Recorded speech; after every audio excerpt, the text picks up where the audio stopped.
Ready. Okay, Melinda McIntosh, reference librarian. Okay, Melinda. I'm Kevin, by the way. Oh, nice to Kevin. meet you. So, Melinda, where are you from? Originally, Yeah, originally. Rutland, Vermont. Rutland, Vermont. Is that where you've lived most of your life? When I was younger. When you were younger? That's where I grew up. Okay, so through high school and Through high school. most of your younger years in Rutland? Yes. Graduated. I was going to say before that, I remember Kennedy's assassination. You remember Kennedy's assassination? Yeah, 1963. Do you remember watching that on TV? Yes, black and white TV. We had one station. On the television? Yep, we had trouble getting through where I grew up, getting through the mountains for reception, and now, of course, you have so many stations, you don't have time to watch them all.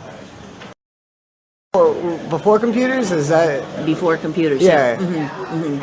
I mean, I was in school, in high school and college, grad school, before computers became so prominent. So it was all pen and paper back then? And you could get gray photocopies. If you photocopied something, it was shiny and it was gray.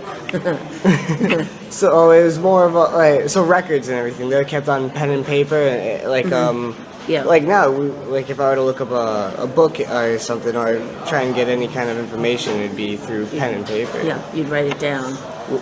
Was that how would you describe that aspect of, I kind of want to say technology, but affecting your life? Was it a simpler time, or would you say Perhaps now it simpler? was not quite as rushed as now. And I mean, you didn't have the electronic devices you have now, such as cell phones and all of that. It was you just made do with the way things were. Nobody could reach you all the time. So you would definitely say it's more rushed now? I think so. Yeah. I mean, people are, what do I want to say, jittery? They're constantly, excuse me, looking at their devices and being contacted. You wrote, way back when, you wrote letters. I was around before email. I remember when I worked here, going to a session in Boston that talked about the potential for email, and it had been used in the military. And I thought, wonder whether I'll ever use this. And now, of course, you're bombarded with email messages. You talk on a landline telephone.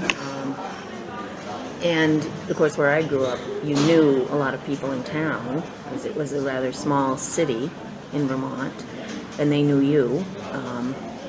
More of a small town feel? Would you say it was more stressful back then? Maybe, it's hard to say. In my family, money was a consideration. There wasn't a lot of it to go around. Another thing that was rather stressful, the Cuban Missile Crisis. That was a big... There was a fear, I mean, at one point, that my father would have to get involved in that. Militarily training people, so that did not happen, fortunately, but that was when this was first going on. That was a worry.